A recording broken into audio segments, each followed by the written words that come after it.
ছাত্রদল একটা জায়গা থেকে চাঁদা আনতেছে সকালবেলা, যুবদল আনতেছে আবার এখানে যায় দুপুরবেলা, আবার এরপর স্বেচ্ছাসেবক দল যাচ্ছে সন্ধ্যাবেলা, আবার রাত 9টা বাজে যাচ্ছে বিএনপির মূল দল।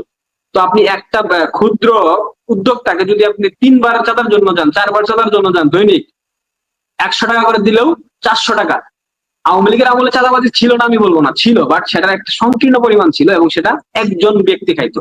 একটা লাইনের টাকা আপনি ধরেন মতিঝিল কমলাপুর স্টেশনের পাশে যে লাইনটা আছে ওইখানে একজন টাকা খাইতো বা একটা নির্দিষ্ট দল খাইতো, কিন্তু বিএনপির ব্যাপারটা হয়েছে কি 4 জন খাচ্ছে একটা একটা জায়গা থেকে।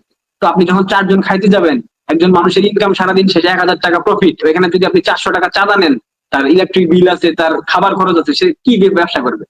তার ব্যবসা কি করা পসিবল? জায়গা থেকে মানুষ ক্ষুব্ধ। বাংলাদেশের প্রত্যেকটা মানুষ, বিশেষ করে তৃণমূল অঞ্চলের জেলা উপজেলা ইউনিয়ন পর্যায়ে মানুষ প্রচন্ড বিরক্ত বিএনপির উপর, কারণ নেতাকর্মীরা মানে যা করতেছে এটা আসলে মানে কি বলবো, রাজনৈতিক দুর্বৃত্তায়ন বলবো, এটা শেষ করা যাবে না বলে আসলে।